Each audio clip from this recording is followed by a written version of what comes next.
This is Hidden Brain. I'm Shankar Vedantam.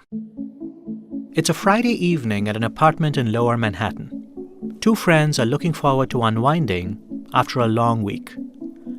Their names are Ansel Scholl and Matthias Corona, and they can teach us all something about friendship. They've been friends for half their lives. Like 7 years. No, because if it's second grade, third grade, fourth grade, fifth grade, sixth grade, seventh grade, 6 years. Oh, 6 years, sorry. Doing the math, that means they're now 12. And like ever since second grade, we've been close friends. By fourth grade, I mean, I knew that this is going to be my best friend.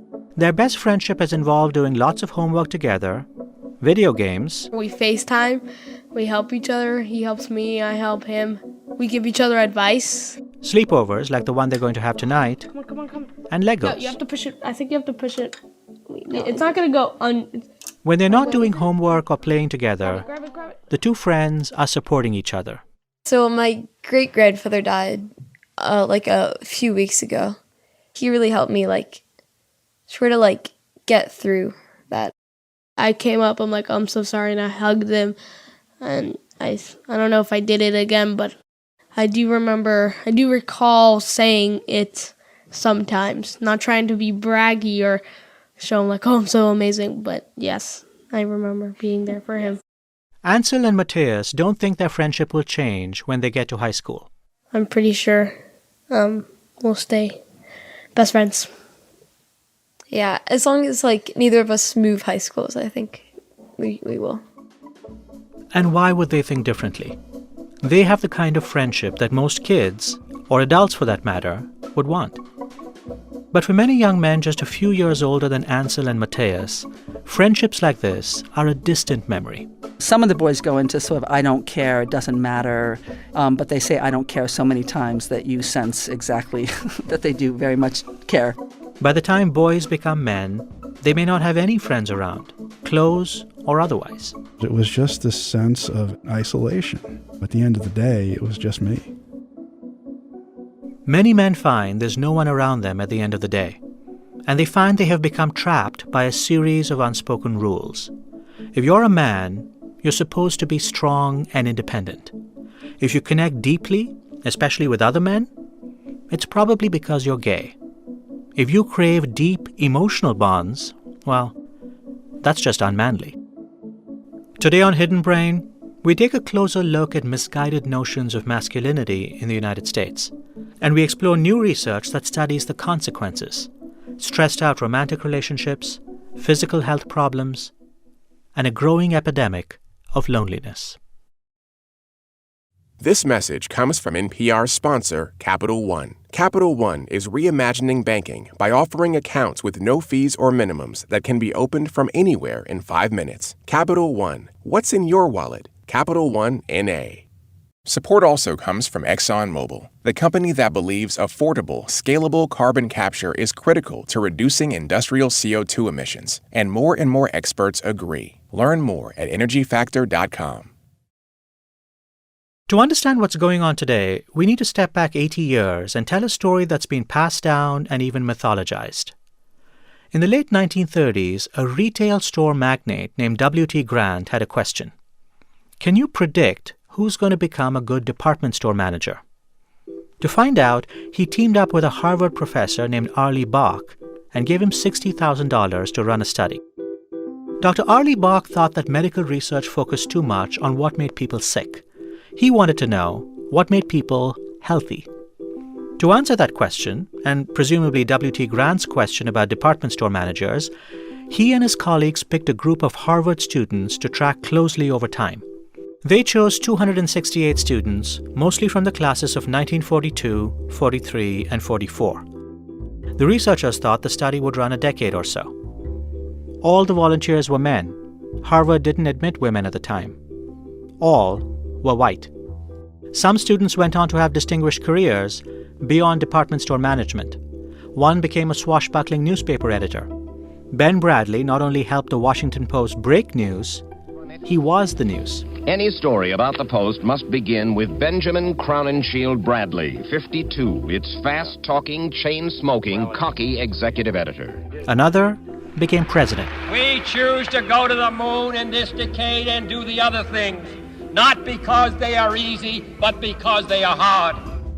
Others had hard lives and struggled with mental illness or alcoholism. As part of the study, these men were put through all kinds of tests. Researchers measured everything from the size of their moles to the lactic acid their bodies released after 5 minutes on a treadmill. The men were asked to interpret Rorschach ink blots. Their handwriting was analyzed. Examiners took detailed measurements of their skulls. At the time, researchers thought the size and shape of a head could tell you a great deal about a person's character and abilities. So we now have a whole set of elaborate skull measurements that we have no idea what to do with. This is Robert Waldinger.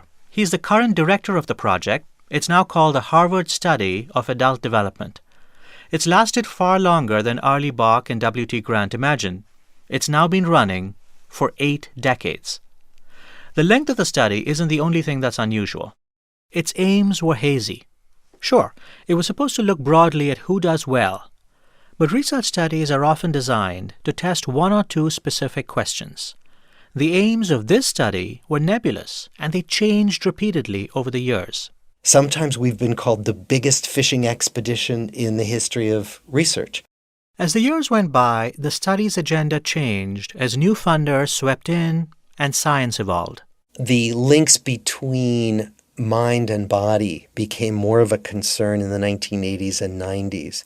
One thing the study paid attention to from the very start was the volunteers' social and emotional lives. Arlie Bach was prescient in that way. He had a psychiatrist on his team, and there were extensive interviews about the young men's emotional lives. Also, some personality assessments and some assessments of their emotional reactivity. So all the way along, emotional well-being and personality characteristics were a subject of interest.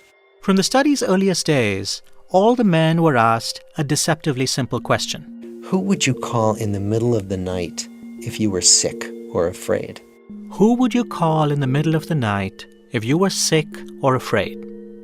It turned out that men who had someone to turn to were happier with their lives and their marriages. There were also connections between the men's answers to that question and their physical health. Very strong connections. That was one of the surprising things that began to emerge in our data in the 80s. We found that people who had warmer, closer connections lived longer, developed the diseases of middle age, those chronic diseases, less soon, and had better health longer on average than people who didn't have warm, close relationships. Warm, close relationships. Now, it's easy to see why social ties might be important to happiness, but heart disease? Robert was skeptical. At first, we didn't believe our data. Then he discovered other studies were finding the same thing.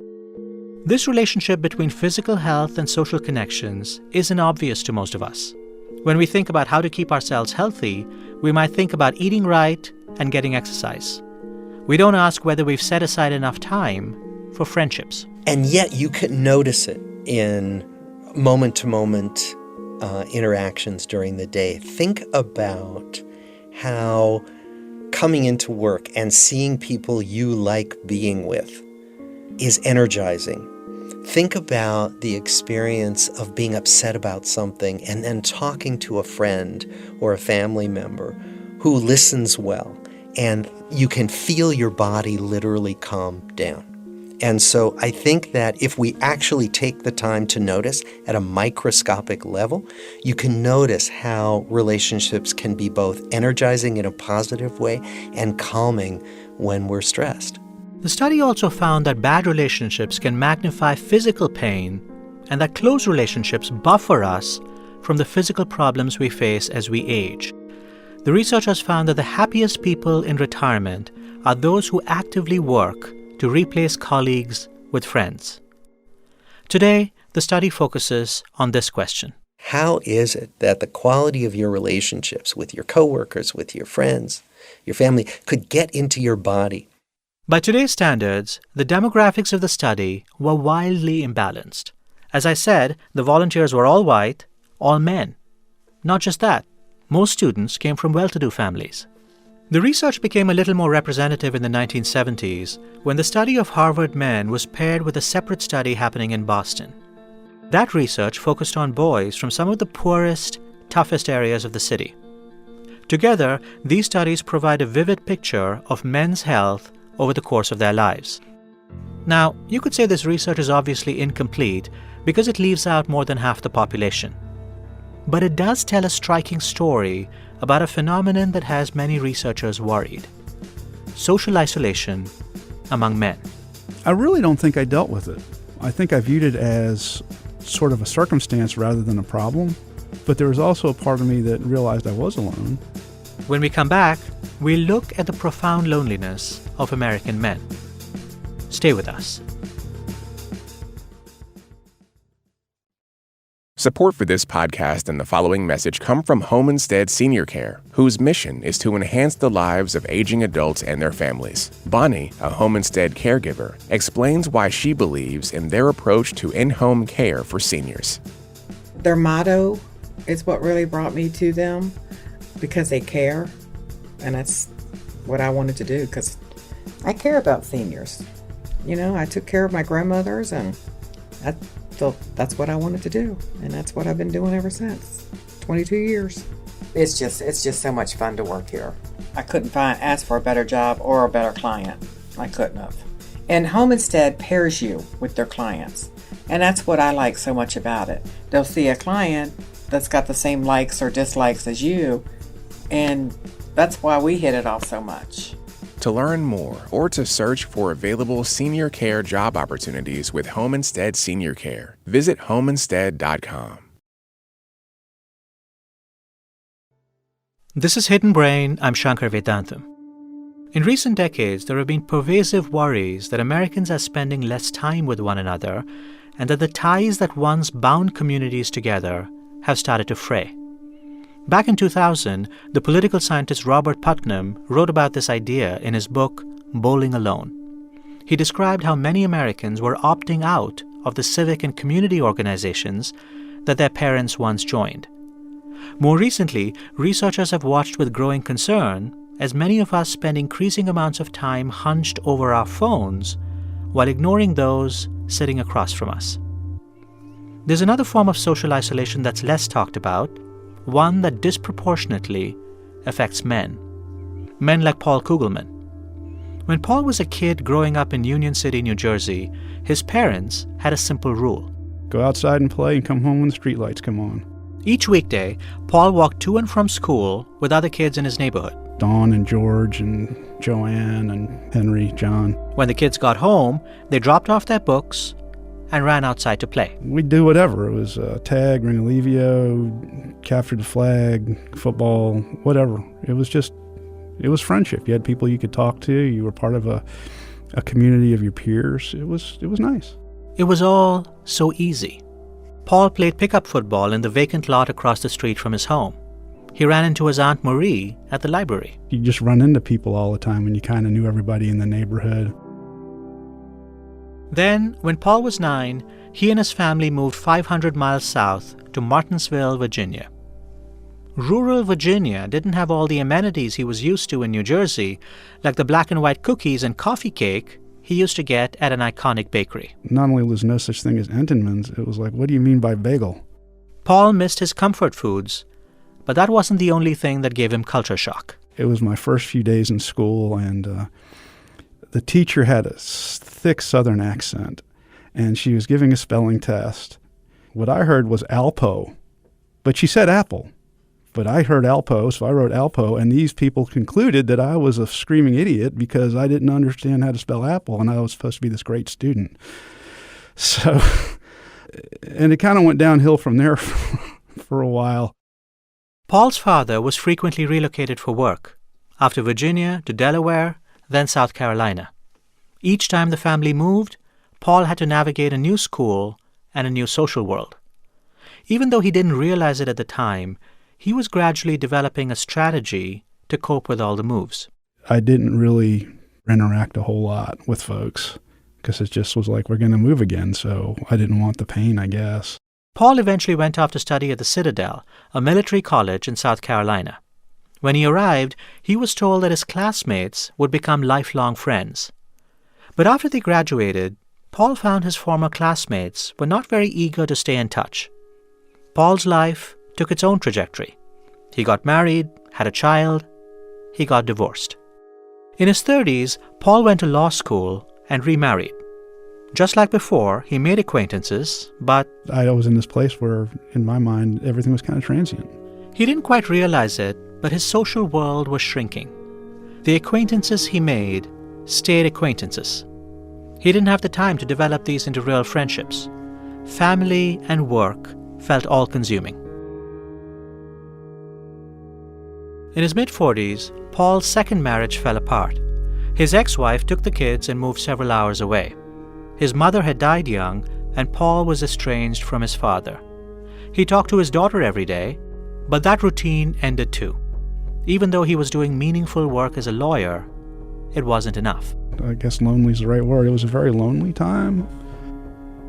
I don't remember specific triggers. It was just this sense of absolute isolation.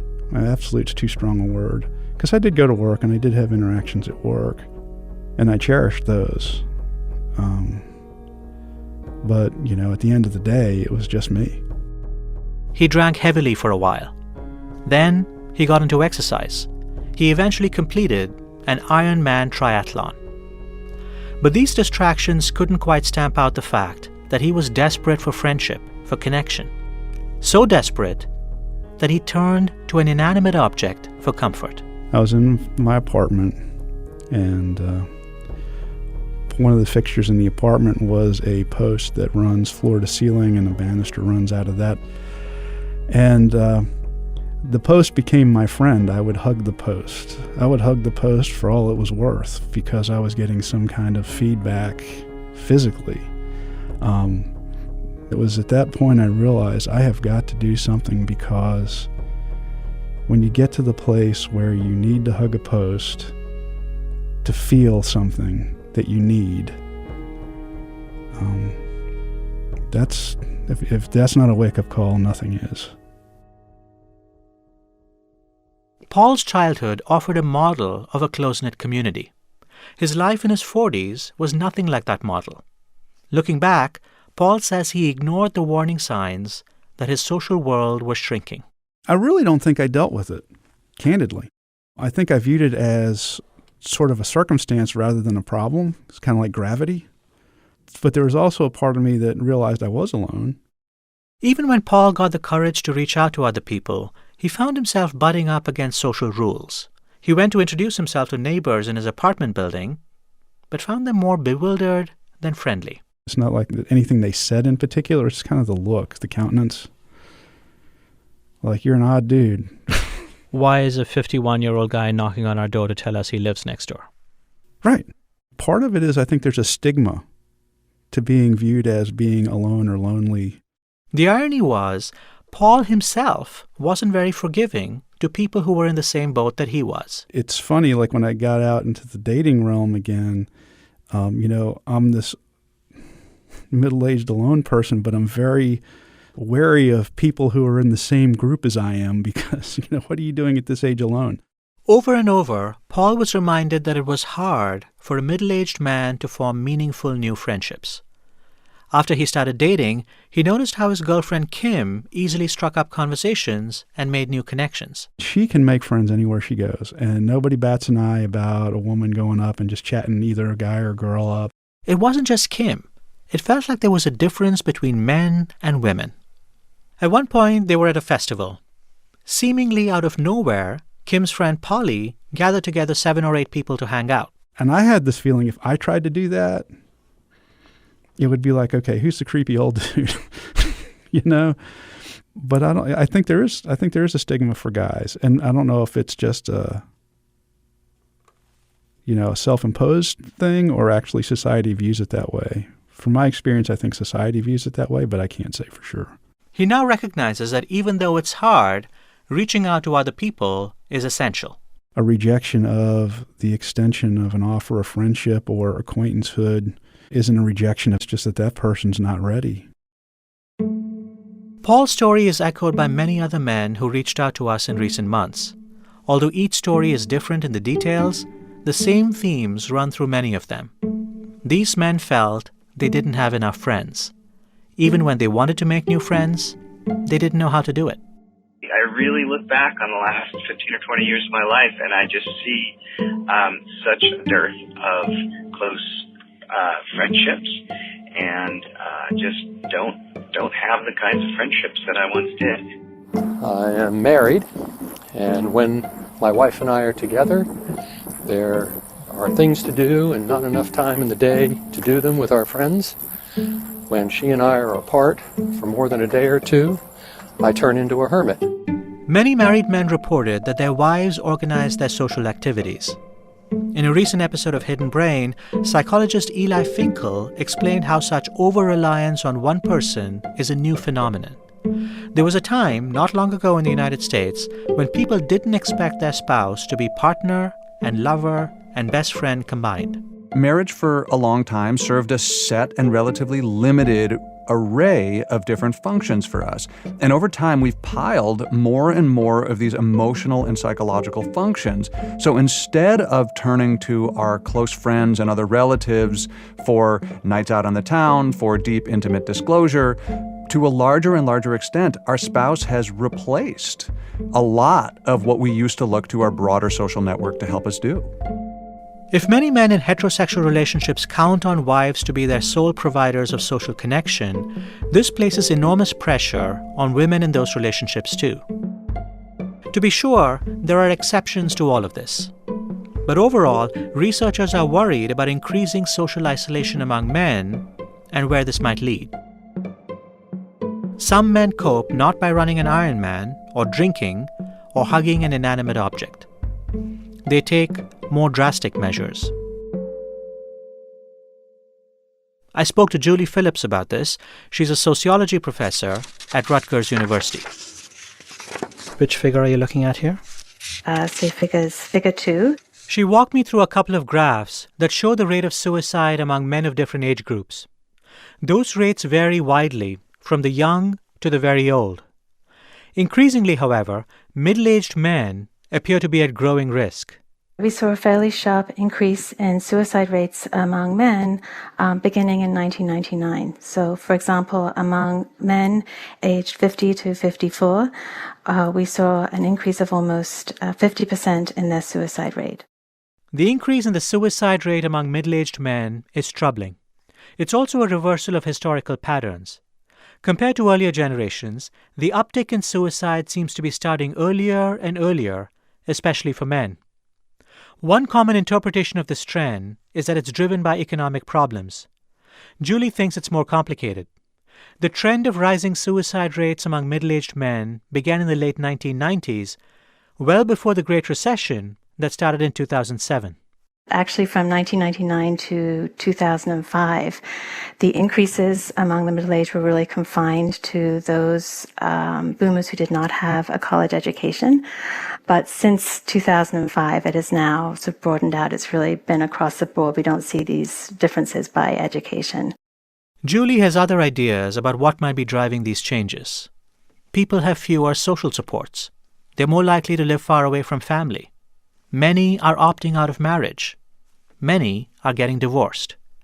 Even when we choose to connect with others, we're often not doing it in person. I also wonder, too, just about the ways in which we interact and how that has changed, certainly over the past 15, 20 years or so. I mean, the rise of social media, less face-to-face contact, our entertainment has sort of become more private. We watch a movie at home rather than going to a theater, for example. So, that may also be maybe contributing to feelings of isolation, social isolation that could also be producing some of these rising rates.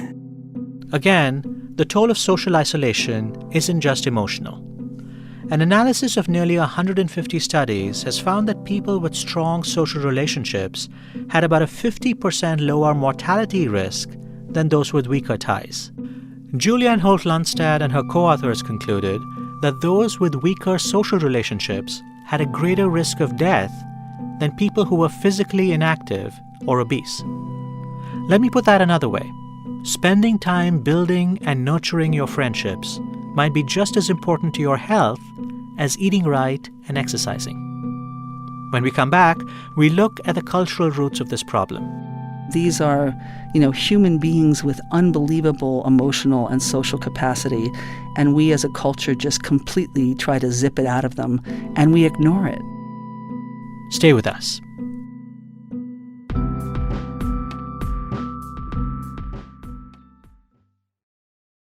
Support for Hidden Brain and the following message come from LinkedIn. Looking for the right job can make you feel alone. But what if instead you felt hopeful? There are 20 million jobs on LinkedIn, and the people who can help you find them. People who will give you advice, help you learn new skills, and people who are hiring. On LinkedIn, you are not alone. Find the job meant for you at linkedin.com/jobs. Support also comes from First Republic Bank. First Republic Bank makes sure its customers are well taken care of. That's why its business banking customers receive personalized customer service and solutions to fit their needs for years to come. Whether a client needs a revolving line of credit or a loan to finance their growing business, First Republic Bank provides the kind of exceptional service customers deserve. To learn more, visit firstrepublic.com today. Member FDIC, Equal Housing Lender. This is Hidden Brain. I'm Shankar Vedantam. We're exploring the effects of social isolation over the course of our lives. In particular, we're looking at men who tend to have a harder time than women when it comes to making and maintaining friendships. Economic forces certainly play a role in eroding social ties, but psychologist Niobe Way thinks that the roots of loneliness among men go deeper. She thinks they are primarily cultural, embedded in twisted ideas of what it takes to be a man. In the late 1980s, Niobe worked as a counselor at a high school in Boston. She expected the boys in her school to talk about their classes, difficulties with family, violence in the neighborhood. What they were mostly talking about is their friendships and trying to find good friendships and feeling hurt by other boys in the school. At first, she was surprised. When I started to hear boys, it was at first wondering why they weren't sounding like the boys I thought they were going to sound like. And so essentially it was, why didn't they sound like the stereotypes that I had of them, whether as boys or as working class boys or as boys of color, etc. I was thinking they were talking a lot about, friendships. They sounded like, quote unquote, in my head in the late 80s, like girls. She wanted to know what was wrong with the boys, not what was wrong with the stereotype. That's how stereotypes work. We know that they're not true for ourselves, but we somehow think they're true for other people. As Niobe studied the issue, she discovered that men in other cultures and American men in other times had no problem developing close, intimate friendships well into adulthood. And the men she knew, at least at one point in their lives, had no problem being deeply and openly emotional. I actually had very, very clear memories of my brothers having similar kinds of friendships. Niobe remembers a time when she was sitting upstairs in her parents' house and she could hear her younger brother and his friends outside. He was out in the backyard talking with his basketball teammates. One of the guys had said something mean to one of the other guys in the group. And the four of them were processing their feelings around this mean behavior by one of the boys towards the other boys. And these are four tough-looking basketball players, athletic, cool kids in the high school. And they were all sitting there for about an hour processing these feelings with each other. Then she remembered how her other brother had a falling out with his best friend when he was a preteen. I remember the enormous sadness of my brother around that sort of immediate, sort of dramatic departure of a friendship. All this started to change how Niobe listened. I realized it was all around me, that lots of boys, my brothers, my friends, all sorts of boys and young men were talking about this desire or having these close friendships or desiring it. Niobe took these observations with her as she went on to get a PhD. She eventually became a developmental psychologist at NYU. She's interviewed hundreds of boys since then, often circling back to the same kids year after year. The overwhelming majority have told her things like this, which she heard from a 15-year-old named Justin. We had teenage actors read the quotes. My best friend and I love each other. That's it. You have this thing that is so deep it's within you. You can't explain it. It's just a thing that you know, that person is that person. And that's all that should be important in our friendship. I guess in life, sometimes, two people can really, really understand each other and really have a trust, respect, and love for each other. It just happens. It's like human nature. She heard this about the importance of close friends from a 16-year-old. I mean, if you just have your mother and your parents to talk to, then you're just going to have all these ideas bottled up. And you're just going to go wacko because you can't express yourself. But as the boys got older, something happened. It became harder for them to express tenderness and vulnerability. Boys who had talked about how they loved their best friend or would go wacko without them began to sound more like our stereotype of teenage boys, the ones who didn't want to have anything to do with touchy-feely stuff. Some of the boys go into sort of, I don't care, it doesn't matter, whatever. But they say, I don't care so many times that you sense exactly that they do very much care. Some of the older boys did talk to Niobe about the sadness they felt at disappearing friendships. A high school senior described how his friendships have changed since freshman year. My friendship with my best friend is fading, but I'm saying it's still there. So it's still there because we still do stuff together, but only once in a while. It's sad because he lives only 1 block away from me, and I get to do stuff with him less than I get to do stuff for people who are way further. So I'm like, it's like a DJ used his crossfader and started fading it slowly and slowly, and now I'm like halfway through the crossfade. This is the language of boys. I mean, this is just, remarkably beautiful language about talking about how they're feeling and what's happening in the relational world around them. So the idea is that boys aren't just being emotional. They're actually reading the world in a beautiful, articulate way, which is exactly how they're stereotyped not to be able to do. The stereotype that boys are less emotional than girls doesn't hold up when Niobe interviews boys. These are human beings with unbelievable emotional and social capacity, and we as a culture just completely try to zip it out of them, and we ignore it. Niobe has an explanation for why boys have trouble maintaining close bonds with one another. The reason for that struggle really is quite simple, which is that it's American masculinity and masculine norms and masculine expectations that make, close friendships into a girly gay thing rather than simply a human thing. So as boys grow older and enter manhood, they begin to be overwhelmed with this expectation that somehow they have to be, on their own, they can't depend on others, they have to be fully independent, that somehow the desire for intimacy with other boys is problematic in a culture that's very hypermasculine. This hypermasculinity, boys pick it up quickly and unconsciously. There's one comment that Niobe can't forget. It might be nice to be a girl because I wouldn't have to be so emotionless. That one quote just captured so many of the boys I've spoken with.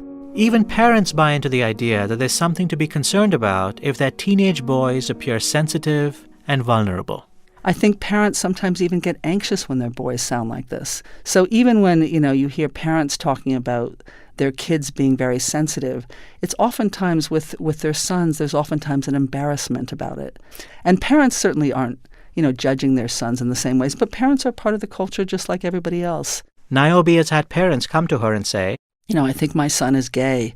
And I'll say, oh, okay, so, what makes you think that? And they'll say, well, he's very sensitive. And, that to me is as depressing as the comment about it might be nice to be a girl. Because then, you wouldn't have to be emotionless. Because the idea is that, first of all, of course, being gay is as joyous, as wonderful as being straight. But, the fact that they're equating sexuality with being sensitive, it has nothing to do with sexuality. Niobe doesn't ask the boys she interviews about their sexual orientation. Some of them might indeed be gay. But she thinks that boys of all sexual orientations find themselves in straitjackets that tell them that there's something wrong if they appear excessively emotional. To put this another way, the problem of hypermasculinity doesn't just affect straight boys who are worried about appearing gay. The model of the tough guy who doesn't need others, who can move through the world without being bruised by it, this model affects all boys. When boys lose their close friendships, there's more at stake than sleepovers and having someone to sit next to on the way to school. Niobe thinks there are consequences for mental health. I just don't think it's just coincidental that at the very time you hear their language, the love in their language, the emotional attunement in their language diminish, and the anger, the frustration, the I don't care voice comes into their stories, is the exact same time that the suicide rate increases. There is no hard evidence that the decline of friendships among adolescent boys is responsible for suicide, but Niobe is worried by a correlation. As boys' friendships start to weaken, their diary entries start to reveal mental health problems. Niobe's concern led her to team up with another professor and a middle school teacher. The idea was to help boys connect more deeply with people they cared about. How? Asking them to conduct in-depth interviews with their loved ones. They started the program at an all-boys school and have since expanded it to other schools. At the top of the show, we heard from two 12-year-olds at one school. My producer, Raina Cohen, talked to their classmates. So as you get older, it kind of seems like the girls drift closer to the girls and the boys drift closer to the boys because you're going through something that's very similar as the other boys in your grade, and the girls are going through something very similar as the girls in their grade, so you kind of group up with someone you have someone in common with. Yes, so friendships, as we get older and we hit puberty, friendships, especially with the other opposite gender, they can get altered in a way. They can become more intimate or romantic. To me, it's kind of scary because I'm not really ready for that yet. In some cases, like, boys can just be friends with boys and not talk about, like, emotional things. But if you're closer friends with that boy, then I think you feel more comfortable talking to them about, like, what's going on, like, emotionally with you than you would be with one of your not as close friends. So I think it's not true that boys don't talk to their friends about personal things. It's actually easier to talk about personal things with your friends and your parents because they fully or mostly understand what you're going through because they're probably going through something similar like that too. But you wouldn't know that based on the way that boys are portrayed in TV shows and movies. There's more of a depth to a real relationship between friends in my age. The boys themselves have theories about what's going on. I mean, I think boys can be emotional if they want to, but I don't think they do. I think they've just been influenced by the past of the society before that boys don't share emotions, and I think that's just because they've been influenced. Already, some of these kids can see what's ahead. The only acceptable place to express emotion is in the context of a romantic relationship. And you're supposed to allow those relationships to suck up all the oxygen you once gave to your friendships. When you get a girlfriend, like, you have to spend a lot of time with her, or if you get a boyfriend, you have to spend a lot of time with him. So, like, you kind of spend more time with them than you do with your best friends, and then they might get jealous and react. Of course, this is exactly the kind of thinking that, in 30 or 40 years, leaves middle-aged men bereft of social connection when their marriages fall apart or a spouse dies. Raina asked two boys about their friendship. Do you ever say anything like, I love you, or you're important to me, or you're looking at me dumbfounded? I don't say I love you in, a gay way. I say, "Aw, man, I love you, bro." Like, you're my dude, you're important to me, but no romance. Bromance, I think. Yes. What about you? Yeah. He knows that he's very important to me, so we don't not really. Or Sometimes we say, "You're my man," or I got you, and I love you, bro. We hug, but we don't go on full on holding hands. The boys we heard from in New York are already learning the lesson that there are certain kinds of friendship between men that society deems acceptable. One is the bromance. Men can say, "I love you." They can hug each other. But the bromance plot, at least as Hollywood shows it, involves supercharged testosterone, not intimacy. If there's any flash of tenderness, it comes after 90 minutes of hijinks, binge drinking, and sexual conquest. Like in the movie Superbad. After a wild party, two teenage friends open up to each other. They're exhausted and curled up in sleeping bags. I owe you so. You cared. I love you. I love you, man. I love you. I love you. I'm not even embarrassed to say it. I love you. I'm not embarrassed. Love you. I love you. Bromances are not evidence that men have transcended homophobia. They're a way for men to dabble in emotional connection while telegraphing to the world that they're absolutely not even a little bit, gay. Niobe says some big changes need to happen for emotional 12-year-old boys to grow into emotional 42-year-olds. How do we as a culture change the culture to normalize, to humanize this fundamental human need and capacity of reading the human world and engaging with it and having quality relationships? We can change it because we already know that through gay marriage. We now accept gay marriage as a culture. We can change anything we want to change. Men's fear of appearing gay or feminine isn't the only reason many of us end up lonely. Both men and women are plagued by a bias that pushes us towards isolation rather than connection. Nick Epley regularly rides the Chicago metro system. He was on the train one day when he noticed something puzzling. We happen to be one of the most social species on the planet, who seems to get a lot of happiness and satisfaction from our connections with others. And yet every morning on the train and over again in public spaces where I'd be out and about, I would see people standing cheek to jowl next to each other or sitting cheek to jowl next to each other and ignoring each other. Nick is a behavioral science professor at the University of Chicago Booth School of Business. He started thinking about this odd behavior. Why do we ignore one another? One possibility is that strangers, in fact, are unpleasant. We don't know them, and striking up a conversation would be less pleasant than sitting there in solitude, so people are maximizing their well-being by sitting on the train or maybe in a cab or on a bus or in a waiting room and ignoring each other. That's possible. The other possibility is that we actually underestimate the benefits that come from social engagement, that we think we'd be happier sitting in solitude, and in fact, we're just wrong about that. Nick and his co-author, Juliana Schroeder, decided to figure out what was going on. They ran an experiment that involved commuters. Volunteers were assigned to one of three conditions: engage with the people around them, sit in solitude, or act as they normally would on their commute. People predicted that they would be the least happy if they had to engage with other people on the train. They were sure that what would make them happy was to be simply left alone. But that's not what the study found. People reported being happier, less sad, and having a more pleasant commute when they connected with the person sitting next to them than when we randomly assigned them to a condition where they were asked to sit in solitude.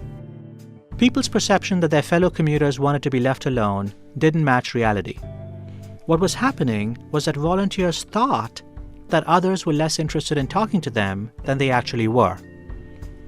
In one study, volunteers were asked, what percentage of people on the train would be interested in talking to you or would be willing to talk to you if you tried? They estimated fewer than 50% of people would. As far as we can tell, the actual percentage of people who would be willing to talk to you is much closer to 100%. This distorted belief keeps us and the strangers around us from connecting with one another, opening a conversation, making small talk. Hey, I like those pants. Those are good-looking shoes. What do you think of the weather today? How long have you been riding this train? Nick says there are two steps to having a pleasant conversation: getting it started and keeping it going. And what we find in our data is that the barrier seems to be in the first of those things. It's not that people anticipate that having a conversation once it gets going will be unpleasant. They think that'll be okay. Instead, the barrier seems to come earlier. There's anxiety about actually starting the conversation, engaging in the conversation. And that's what seems to lead people to predict that it's going to be unpleasant. Nick has an analogy. It's like climbing up a steep hill. You've got to get over that initial speed bump at the top, and then after that, it seems to go pretty smoothly. But if you don't get over that first initial bump, you'll never get started. Of course, not everyone has the same freedom to chat with strangers in the way Nick suggests. Our gender, race, appearance, and many other factors affect how people view us. In some contexts, it can be dangerous to start a conversation with a stranger. But what's clear from many of the messages we receive from Hidden Brain listeners is that the desire for connection is deep and in many cases unfulfilled. Loneliness and social isolation has become more and more part of my daily life.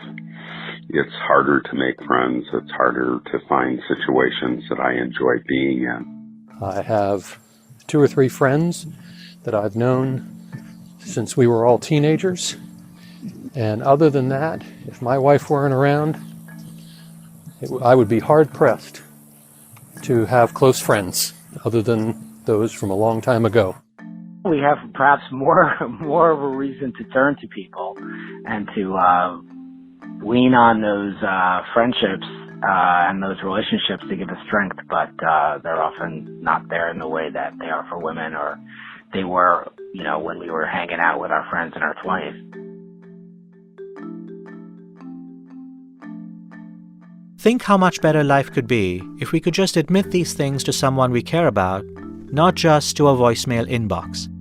If we could be okay with being vulnerable, with being dependent on someone who's not a spouse. If we didn't look suspiciously at older men who are friendly or shame boys who talk about their love for their friends. If we expected friendships to endure even as our lives change, so they don't have to fade to silence.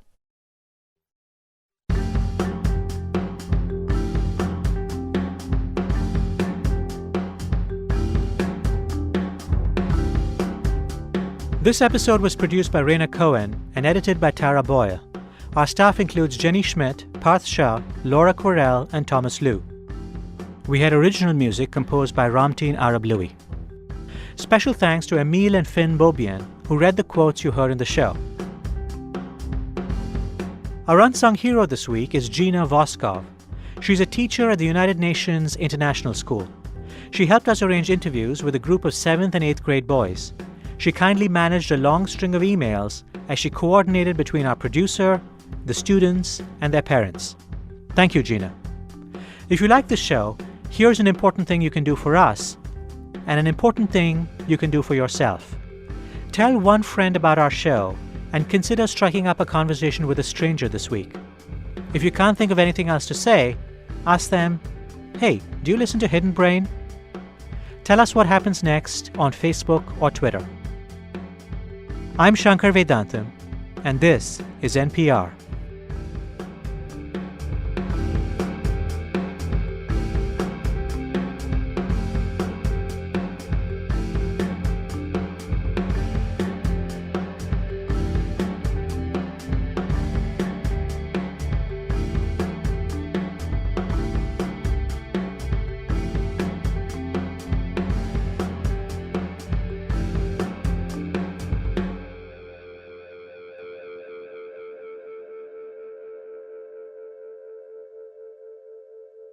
What's up, nerds? I'm Maddie Sofia, host of Shortwave, a new daily science podcast from NPR. Listen for new discoveries, everyday mysteries, and the science behind the headlines, all in about 10 minutes. Episodes start tomorrow. Whether you're a science nerd or, just a little science curious. Subscribe now to Shortwave from NPR.